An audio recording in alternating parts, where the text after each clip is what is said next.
Hello everyone, this is R. Malhotra, IS Academy. My name is Harminder Singh and today we are going to discuss new question from geography. तो जैसे कि आपको पता है कि ये जो हमारी न्यू सीरीज़ है एनसीईआरटी थ्रू एमसीक्यूज, तो इसके अंडर आज हम ज्योग्राफी सब्जेक्ट में जो हमारी थर्ड वीडियो है वो हम करेंगे। तो इसमें आज हम क्वेश्चन डिस्कस करेंगे डिफरेंट टॉपिक्स में से, और टॉपिक हैं तो आज हम कवर करेंगे टॉपिक्स लैटिट्यूड्स के बारे में, लॉन्गिट्यूड्स के बारे में। इसमें सोलिस्टिस की बात होगी, इक्विनॉक्स की बात होगी, क्योंकि हम इसमें जो मोशंस ऑफ अर्थ हैं वो भी डिस्कस करेंगे। तो उससे रिलेटेड ये जो टॉपिक्स हैं जैसे सर्कल ऑफ इल्यूमिनेशन है वो भी इसमें डिस्कस होगा। तो ये सारे टॉपिक्स आज हम कवर करेंगे, ठीक है। तो फर्स्ट क्वेश्चन की तरफ, तो here is the first question, consider the following statements. तो first statement is earth revolve 1 degree in 4 minutes. Second statement is places west of prime meridian will be ahead of Greenwich time. And 3 is all places along a longitude have the same time. So which of the above statement is are correct? So here are the options. A is 1 and 2 only, B is 2 and 3 only, C is 3 only, and D is all of the above. तो अब हम one by one in statements को discuss करते हैं। तो first statement जो है ये इनकरेक्ट है। देखिए आप इसमें क्या गलती है, इसमें लिखा हुआ है earth revolves 1 degree in 4 minutes. हमें पता है अर्थ रोटेट करती है 1 डिग्री इन 4 मिनट्स, तो ये स्टेटमेंट जो है वो ऑटोमेटिकली इनकरेक्ट हो जाती है। और जो सेकंड स्टेटमेंट है places west of prime meridian will be ahead of Greenwich time, तो हमें पता है कि जो places east of the prime meridian है वो टाइम में ग्रीनविच टाइम से आगे होती हैं, तो ये स्टेटमेंट जो है ये भी गलत है। और थर्ड स्टेटमेंट है all the places along A longitude have the same time, तो ये जो स्टेटमेंट है ये बिल्कुल सही है, क्योंकि अलोंग द लॉन्गिट्यूड नॉर्थ से साउथ पोल तक और जितनी भी जो प्लेसेस होंगी उनका जो टाइम है वो सेम होगा। तो यहाँ पे जो आंसर होगा, जो करेक्ट स्टेटमेंट है दैट इज 3, तो आंसर हो गया यहाँ पर। Okay, so here is explanation. तो यहाँ पर ये क्लियरली मेंशन है कि जो अर्थ रोटेट करती है 1 डिग्री, वो रिवॉल्व नहीं करती, और जो places east of the prime meridian है वो अहेड होंगी ग्रीनविच टाइम से। ओके, क्योंकि जो अर्थ मूव करती है वेस्ट टू ईस्ट। तो इसी तरह all places along the same longitude have the same time.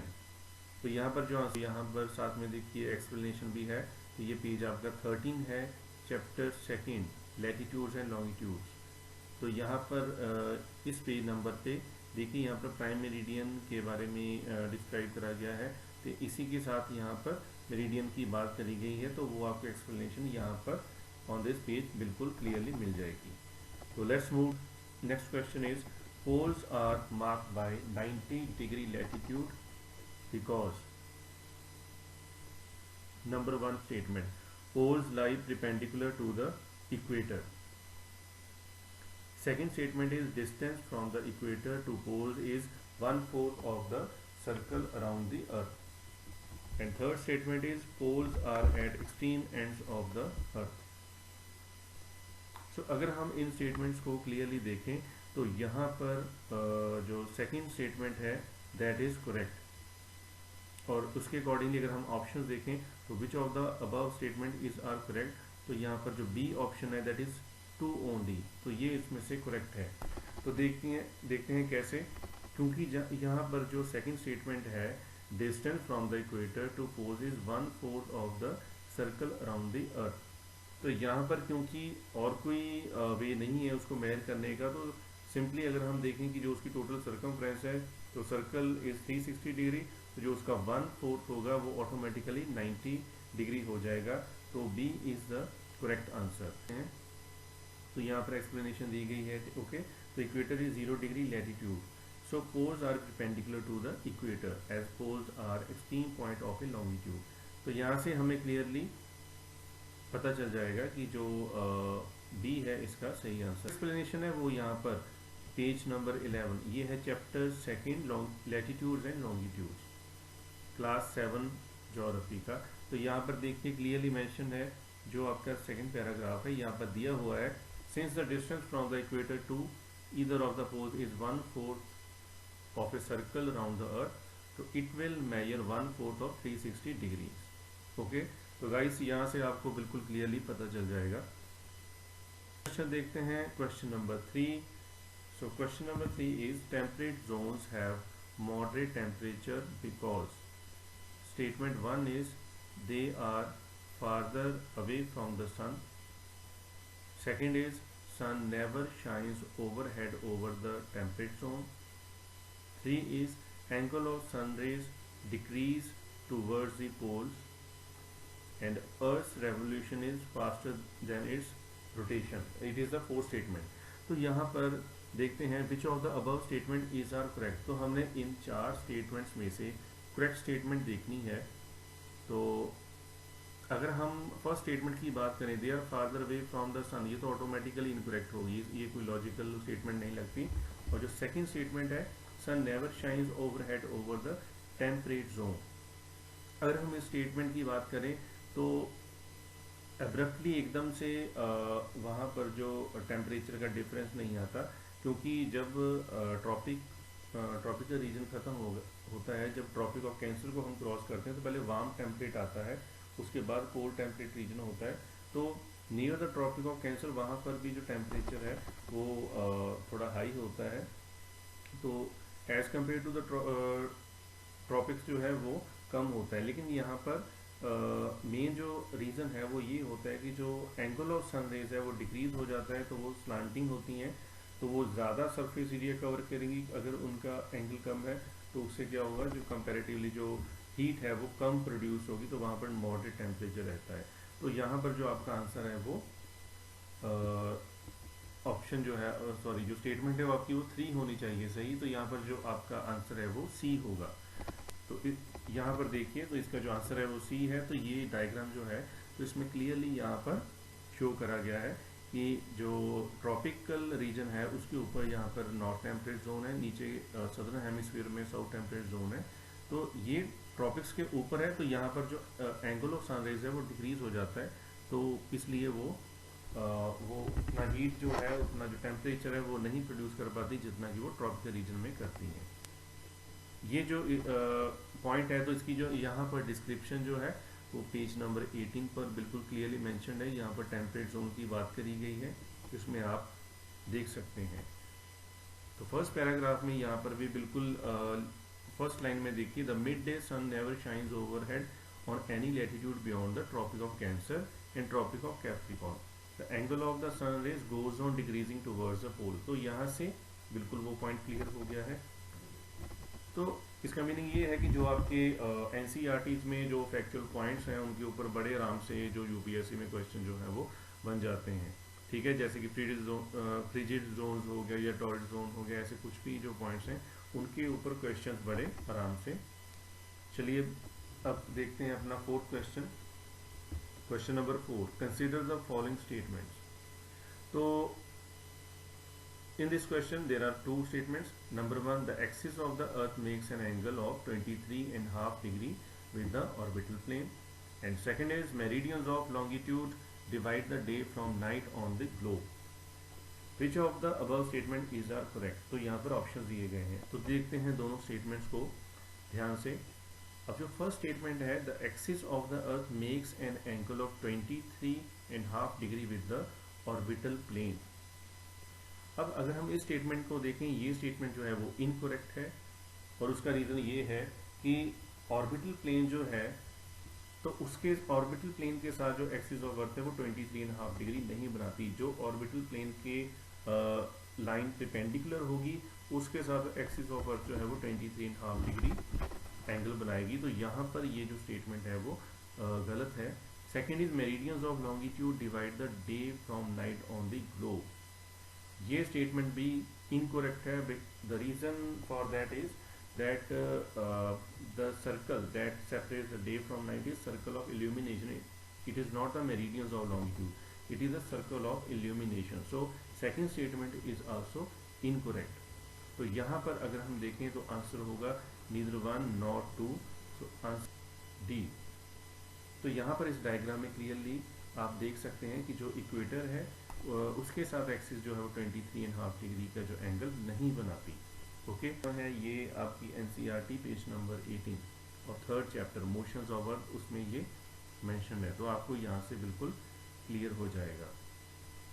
हाँ जी, क्लियर। ओके, सेकंड देख, तो फर्स्ट स्टेटमेंट तो गलत होगी, तो सेकंड देखते हैं। It is a line from north pole to south pole, ये भी इनकोरेक्ट है। This statement is also incorrect, क्योंकि नॉर्थ टू साउथ पोल को ये कट करता है, इंटरसेक्ट करता है, तो ये स्टेटमेंट जो है वो इनकोरेक्ट है। Third is circle of illumination and equator are perpendicular to each other. Okay, तो सॉरी मैं यहाँ पे ये एक मिस स्पेल यहाँ पर कर रहा है, तो ये मैंने इनकोरेक्ट बता दिया आपको। ये इट डज नॉट कोइंसाइड है, ठीक है, तो ये जो स्टेटमेंट है ये ऑटोमेटिकली करेक्ट हो जाएगी, क्योंकि वो कोइंसाइड नहीं करता, तो फर्स्ट स्टेटमेंट जो है वो करेक्ट है। ओके, तो सेकंड जो है वो इनकरेक्ट है। थर्ड जो है circle of illumination and equator are perpendicular to each other, तो ये जो है ये स्टेटमेंट भी इनकरेक्ट है। ओके, तो अगर यहाँ पर फर्स्ट स्टेटमेंट लिखा होता है कि it coincide with the axis, तो ये इनकरेक्ट होता, लेकिन यहाँ पर मेंशन है it does not coincide with the axis, तो ये ऑटोमेटिकली करेक्ट हो जाएगा। तो यहाँ पर बस एक ही स्टेटमेंट जो है वो करेक्ट बची है, वो है फर्स्ट, तो यहाँ पर आंसर होगा A. Okay, so here is the answer A. तो यहाँ पर ये एक्सप्लेनेशन, तो इस डायग्राम को अगर आपने अंडरस्टैंड कर लिया तो ऑटोमेटिकली आपको ये, उसके बाद है ये है पेज नंबर 18 पे। तो पेज नंबर 18 पे ये देखिए लास्ट में जो सेकंड पैराग्राफ है उसकी जो फिफ्थ लास्ट लाइन है, तो यहाँ पर सर्कल ऑफ इल्यूमिनेशन यहाँ पर क्लियरली एक्सप्लेन करा गया है। ओके, तो यानी कि ये सभी जो पॉइंट्स हैं इन सभी के ऊपर जो क्वेश्चंस बड़े आराम से बन सकते हैं। ओके, तो moving to our next question, so here is question number 6। तो कंसिडर द फॉलोइंग स्टेटमेंट, तो अब ये देखते हैं इसमें क्या है। First statement is during summer solstice areas between equator and tropic of cancer receive more heat as compared to the other areas. And number 2 is during winter solstice areas beyond Antarctic Circle experience continuous daylight for 6 months. Okay, so which of the above statement is are correct? So अब अगर हम इस question को देखें तो दोनों statement को हम ध्यान से देखते हैं one by one. First statement में जो है कि ड्यूरिंग द समर सॉलिस्टिस, अब पॉइंट है कि ये समर सॉलिस्टिस होता क्या है। अगर हम throughout the year 4 times को कंसीडर करें, one is March, June, then सितंबर, देन दिसंबर, तो जून के टाइम पर 21 जून को क्या होता है कि जो समर सॉलिस्टिस होता है और जो हमारा सन होता है वो ओवरहेड होता है ट्रॉपिक ऑफ कैंसर के, बिल्कुल डायरेक्ट सनलाइट पड़ रही होती है, तो नॉर्दर्न हेमिस्फीयर में उस टाइम पे समर होगा। तो अब यहाँ पर लिखा है कि during the summer solstice areas between equator and tropic of cancer receive more heat, तो ये बिल्कुल करेक्ट है। ये करेक्ट है कि जो नॉर्दर्न हेमिस्फीयर में इक्वेटर से लेके ट्रॉपिक ऑफ कैंसर के बीच में ज़्यादा हीट होगी, ये बिल्कुल करेक्ट है। अगर हम बात करें ड्यूरिंग विंटर सॉलिस्टिस, तो विंटर सॉलिस्टिस की अगर हम बात करें, जब नॉर्दर्न हेमिस्फीयर में दिसंबर मंथ होगा तो उस टाइम पे यहाँ पर विंटर होगी, तो सदर्न हेमिस्फीयर में उस टाइम पर समर होगी।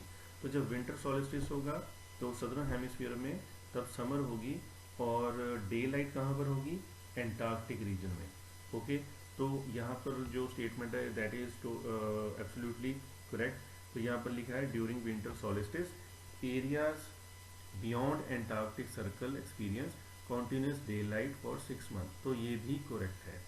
Okay, so here answer should be C, both 1 and 2. okay, so here is answer C, बिल्कुल सही है ये, ठीक है। तो यहाँ पर बिल्कुल अच्छे से एक्सप्लेन करा गया है कि it happens twice yearly, once in each hemisphere, तो एक बार नॉर्दर्न में एक बार सदर्न में, और that hemisphere the summer solstice is when sun reaches its highest position. Okay, तो दोनों हेमिस्फीयर में समर सॉलिस्टिस तब होगा जब वहाँ पर जो ट्रॉपिक है, चाहे वो ट्रॉपिक ऑफ कैंसर हो नॉर्दर्न में, चाहे वो ट्रॉपिक ऑफ कैप्रिकॉर्न हो सदर्न में, तो जब बिल्कुल उनके ओवरहेड सन होगा तो वो उस हेमिस्फीयर का समर सॉलिस्टिस होगा। तो आई होप कि यहाँ से आपको इस पॉइंट से ये पॉइंट समझ आ गया होगा, ये क्वेश्चन समझ। तो इसकी एक्सप्लेनेशन जो है आपकी वही चैप्टर 3 में मोशंस ऑफ अर्थ है, पेज नंबर 20। तो ये देखिए फर्स्ट पैराग्राफ में समर सॉलिस्टिस बिल्कुल क्लियरली समझाया गया है 21 जून, और 22 दिसंबर इज विंटर सॉलिस्टिस। ओके, तो अगर आप इस पैराग्राफ को पढ़ोगे तो आपको बिल्कुल क्लियरली ये समझ आ जाएगा। ओके, तो समर सॉलिस्टिस के अलावा एक और जो टर्म होती है दैट इज इक्विनॉक्स। उसका मीनिंग क्या होता है कि जब the time of the year when the sun is overhead the equator, जब बिल्कुल उसकी डायरेक्ट सनलाइट जो है वो इक्वेटर के ऊपर पड़ती है, तब हम उसको कहते हैं इक्विनॉक्स। ओके, तो ये साल में 2 बार आता है। और जो हमारा नेक्स्ट क्वेश्चन है it is also related to the equinox, तो ये देखते हैं क्वेश्चन नंबर 7। अब देखिए यहाँ पर 2 स्टेटमेंट्स दी गई हैं। Consider the following statement. First is equinox occurs twice a year, and second is north pole is tilted towards the sun during the equinox. तो अब इनमें से हमने करेक्ट स्टेटमेंट जो है वो देखनी है। तो अब फर्स्ट स्टेटमेंट जो है वो मैंने आपको अभी बताई है कि equinox occurs twice a year, तो इट मीन्स ये जो स्टेटमेंट है ये ऑटोमेटिकली करेक्ट हो जाती है फर्स्ट। लेकिन जो सेकंड स्टेटमेंट है that is north pole is tilted towards the sun during equinox, ये स्टेटमेंट जो है इट इज़ इनकरेक्ट। और रीज़न इज कि इक्विनॉक्स के टाइम पर जो डे एंड नाइट जो है उसकी लेंथ सेम होती है। ओके, नॉर्दर्न और सदर्न हेमिस्फीयर में। और उसका रीज़न ये होता है कि जो ओवरहेड जो सन जो है वो कहाँ पे है, इक्वेटर के ऊपर है। अगर वो नॉर्दर्न हेमिस्फीयर में ट्रॉपिक ऑफ कैंसर के ऊपर होगा डायरेक्ट जो सनलाइट है, उस टाइम पे जो नॉर्थ पोल है वो टिल्टेड होगा टुवर्ड्स द सन। लेकिन इक्विनॉक्स के टाइम पर वो टिल्टेड जो है नहीं होता, इसलिए यहाँ पर जो आंसर है वो ए होना चाहिए, 1 ओनली। देखते हैं क्या है, तो you can see here answer is A, the time और date twice a year at which the sun crosses a celestial equator. तो यहाँ पर क्लियरली मेंशन करा गया है when the day and night are of equal length. तो यहाँ से आपको और ये देखिए, तो यहाँ पर ये जो फर्स्ट पैराग्राफ है जो आपकी पेज नंबर 20 पर है, तो देखिए इसमें कितना क्लियरली लिखा हुआ है सेकंड लाइन में, at this position neither of the poles is tilted towards the sun, so the whole earth experience equal day and equal night, this is called equinox. Okay, तो आई होप क्योंकि यहाँ पर बहुत clearly mention है तो आपको ये समझ में आ जाएगा कि 21 मार्च एंड सितंबर 23 को ये इक्विनॉक्स होता है। और खुद सोचिए कि उस टाइम पे देखिए ना तो गर्मी होती है ना सर्दी होती है, टेम्परेचर बिल्कुल मॉडरेट होता है, और जो length of day and night जो है वो भी सेम होता है। तो ये क्यों? क्योंकि जो सन है वो डायरेक्टली किसके ऊपर होता है, इक्वेटर के ऊपर। ओके, तो अब हमें नेक्स्ट क्वेश्चन हमारा question number 8। Consider the following statements. First is latitude is the arc subtended by an angle at earth centre. Second statement is the distance per degree of latitude is same from equator to poles. Okay, and third point is 1 degree measures 111 kilometre. अब अगर हम इन statements को देखें तो इनमें से हमें correct statement चाहिए। तो यहाँ पर क्या है कि first statement latitude is the arc subtended by an angle at the earth centre, तो ये जो स्टेटमेंट है ये बिल्कुल सही है। ओके, क्योंकि जो लैटिट्यूड है ये एक आर्क है, अगर जो एंगल है वो अर्थ के सेंटर में बनता है। तो एक्चुअल में इसमें होता क्या है कि जो लैटिट्यूड का जो एंगल है जो वो हम लिखते हैं 23.5 डिग्री, 66.5 डिग्री, तो वो मेजर कहाँ से होता है, वो अर्थ के सेंटर से होता है। तो अगर हम उसको एक सिंपली बेस लाइन जो है उसकी हम कहाँ से उसको मानते हैं कि वो जो सेंटर ऑफ अर्थ से लेके इक्वेटर के तक एक स्ट्रेट लाइन है, उसको हमने बेस माना। तो वहाँ से वर्टिकल डायरेक्शन में जैसे जैसे ऊपर एंगल बढ़ता जाएगा तो वो लैटिट्यूड की डिग्री होगी। तो इसीलिए इक्वेटर को हम 0 डिग्री लैटिट्यूड कहते हैं। जैसे जैसे हम ऊपर की तरफ मूव करेंगे 23.5 आ गया, उसके ऊपर 66.5, और लास्ट में नॉर्थ पोल में 90 डिग्री। ओके, तो वो जो एंगल मेजर होता है वो अर्थ के सेंटर से। Second is distance per degree of latitude is same from equator to poles. इसका मीनिंग क्या है कि किसी भी 2 लैटिट्यूड में जो डिस्टेंस होगा वो सेम होगा हम इक्वेटर से पोल्स की तरफ जब जाएंगे। तो इसका रीज़न ये है क्योंकि सभी जो लैटिट्यूड्स हैं वो पैरेलल हैं एक दूसरे के, these are the parallel imaginary, तो इसलिए वो जो डिस्टेंस है वो सेम होगा। और जो 1 डिग्री मेजर्स 111 किलोमीटर, ये पॉइंट भी करेक्ट है, तो यहाँ डी होना चाहिए, बिल्कुल सही है ये। तो एक्सप्लेनेशन यहाँ पर इसकी दी गई है बिल्कुल क्लियरली कि जो लैटिट्यूड इज जोग्राफिक कोऑर्डिनेट है जो कि स्पेसिफाई करता है north south position of A point on the earth surface, कि वो नॉर्दर्न हेमिस्फीयर में है या सदर्न हेमिस्फीयर में है। तो यहाँ पर इसकी ये एक्सप्लेनेशन है, तो आंसर इज ओके। तो यहाँ पर बिल्कुल क्लियरली इसकी एक्सप्लेनेशन दी गई है। ये पेज नंबर 11 है आपका चैप्टर 2 का, लैटिट्यूड है लॉन्गिट्यूड। तो यहाँ पर फ्रेंड्स हमने जो डिस्कस करे हैं 8 क्वेश्चंस हैं कुछ टॉपिक से जो कि मोशन ऑफ अर्थ से रिलेटेड हैं या फिर वो लॉन्गिट्यूड एंड लैटिट्यूड से। सो आई होप कि आपको ये जो क्वेश्चंस हैं ये समझ आ गए होंगे और ये आपके लिए हेल्पफुल होंगे आपकी प्रिपरेशन के लिए। तो आपको एक अंडरस्टैंडिंग बेसिक बन जाएगी कि आपने यूपीएससी की जो प्रिपरेशन जो है आपकी उसको कैसे चैनलाइज करना है, अपने एफर्ट्स को कैसे चैनलाइज करना है और कैसे आपने इन पॉइंट्स को समझना है, और ऐसे जो फैक्चुअल पॉइंट्स हैं उससे कैसे आपने क्वेश्चन जो है आप खुद से भी बना सकते हो, तो आपको ये अंडरस्टैंडिंग भी हो जाएगी। So this is all for now for this topic, and next we will meet in our next video. So